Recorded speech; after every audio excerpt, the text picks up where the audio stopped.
everyone, what is going on? My name is Archer Live, and in today's video, we're going to be talking about a very interesting press release from Starbreeze, the owners of Overkill and Lion Game Line.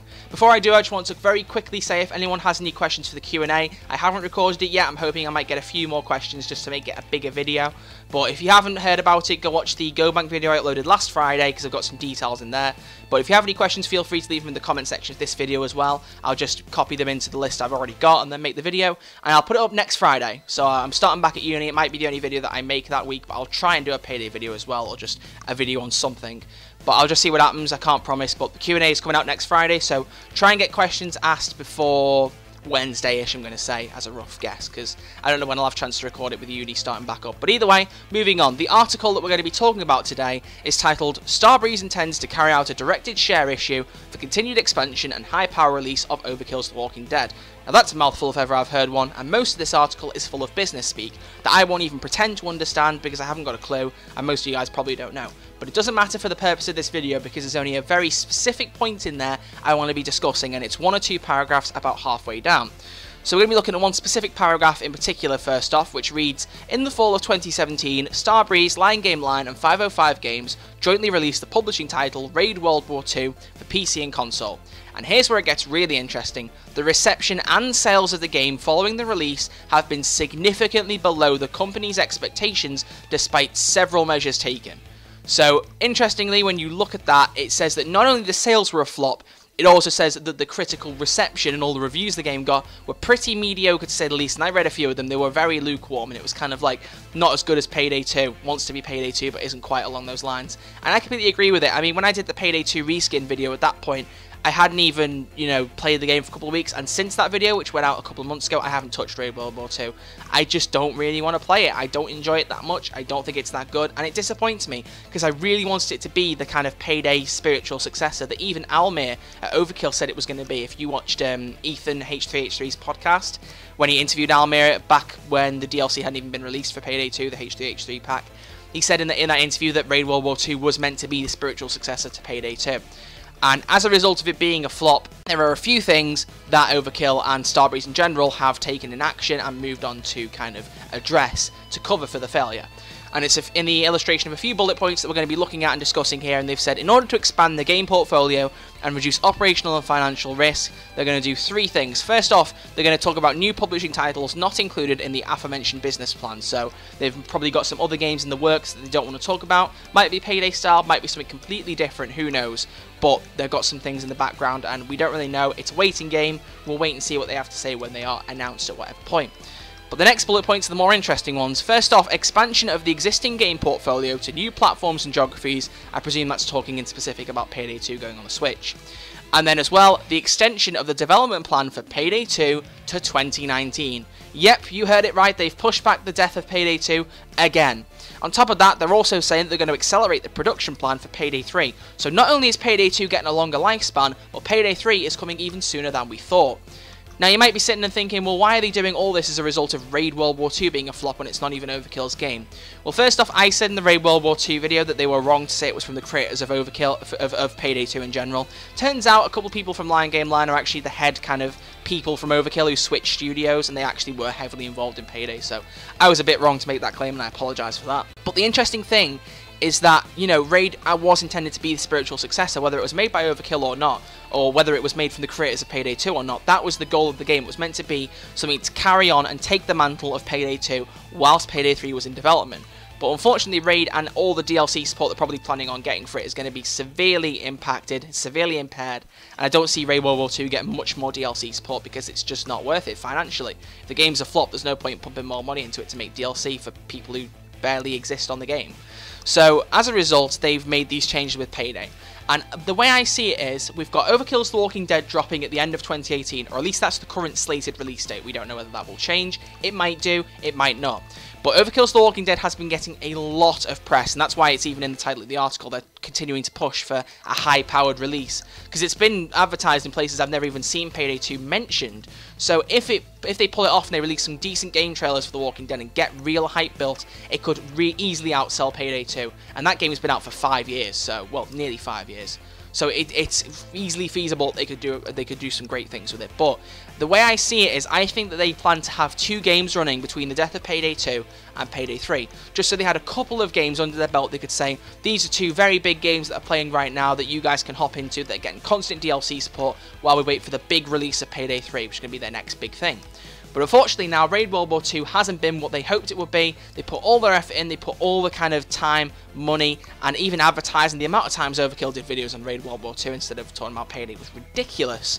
But it just completely failed, it didn't work. Now the only game they're going to have between Payday 2 and Payday 3 that's going to have any chance of serious traction, critical reception, is Overkill's The Walking Dead. So what I'm thinking is, they don't want just one game to be kind of active at any one time. They want to have more than one game kind of at least building up hype and having some, you know, media attention. So here's what I think. I think they've basically closed the gap between Payday 2 and Payday 3 so that the amount of time Overkill's The Walking Dead is out on its own as the only Overkill game being supported has been severely reduced. And that way they can say, we're supporting Payday 2 and Overkill's The Walking Dead. Then at a later point we can go, we've stopped Payday 2, but hey look, Payday 3 is coming out in X months, so that's something to get excited for too, as well as playing The Walking Dead. They want to keep their attention going, they want to keep the ball rolling, keep sales coming, keep hype building, and I don't blame them. They're a business, it's what they do. So what I'm thinking is, while they originally intended to have maybe a year or 2 gap between Payday 2 dying and Payday 3 getting its reveal, I think that gap has been severely closed. And I think it's reasonable to assume that with them extending support to 2019, they haven't specified a month, but I think it's going to be October, because the idea was for the support initially to end in October 2017, then they pushed it back to October 2018 earlier in 2017, and then now it's 2019. I think it only makes sense to add another year on. They wouldn't just add like 2 months, because for Overkill that's like, what, a heist, a character pack, and maybe a couple of weapon packs. Even that's stretching it, so, you know, they're going to add enough time for them to add a serious amount of DLC, otherwise there's no point in extending the DLC support. And then Payday 3, I mean, I talked about it a bit, what I thought the release date would be for Payday 3 in my Let's Talk About Payday 3 video.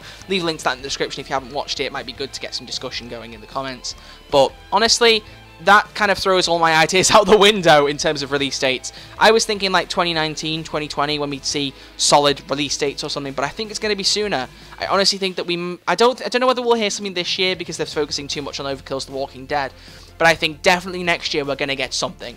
Whether it's a gameplay trailer, whether it's, you know, just a release date in general, whether it's more information than that.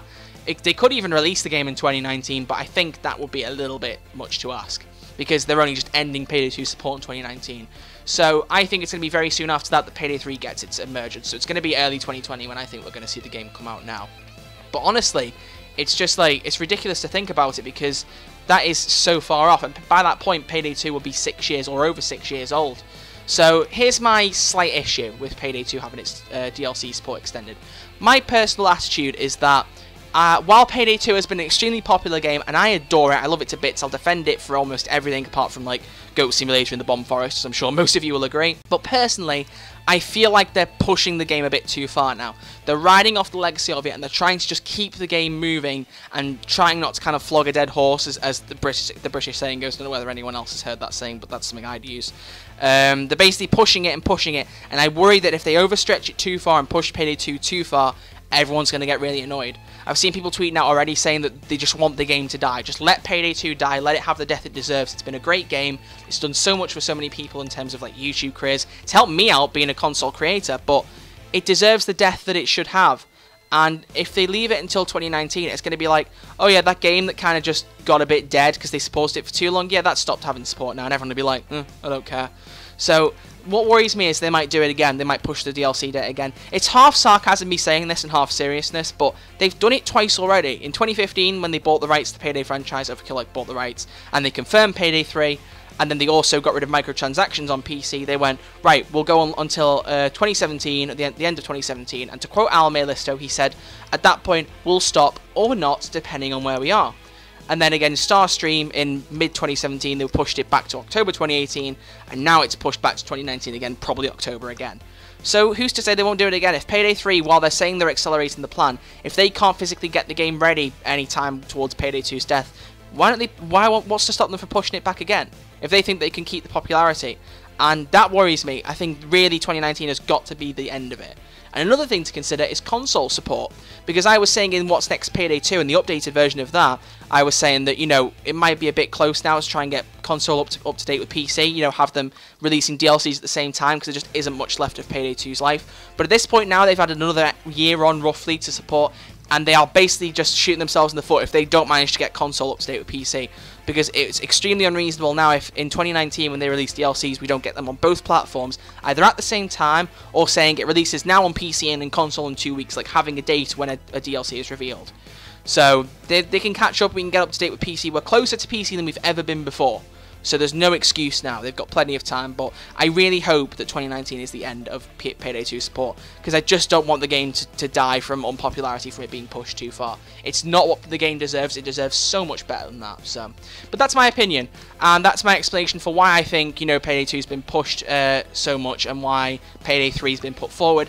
It's all down to the failure of Raid World War 2, and I didn't think they were emphasising that much kind of hope on it. I know they said it's a spiritual successor, but I didn't realise they were relying on it so heavily. So I do feel sorry for them that they've put that effort in and it's not reaped rewards, but honestly I can't defend a game that I don't enjoy very much, so it's sad, but that's just the way that it worked out, and it is unfortunate. But of course, this thing, not to forget that they've said expansion of the existing game portfolio to new platforms and geographies. So they've used plural there, so I think there's more to it than Payday 2 on the Switch. I don't really know what else there is to think about other than perhaps Payday Crime War, the mobile game. Maybe they're going to push some stuff out on that, I don't know, it's a bit hard to say. But I'd keep an eye out for more things to do with Payday on different platforms. I don't really see what they can do, but maybe they've got a trick up their sleeve that I'm not expecting, that you guys aren't expecting. But either way, that sums up the discussion on the article and why I think that we've had the changes made and why they've talked about these release dates being changed around.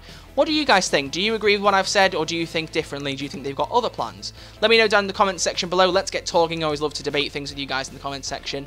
And again, if you have any Q&A questions, please leave them down below, and I'll take them into the list that I've got. Other than that, thank you all very much for watching. I'll look forward to talking to you in the comments about the video.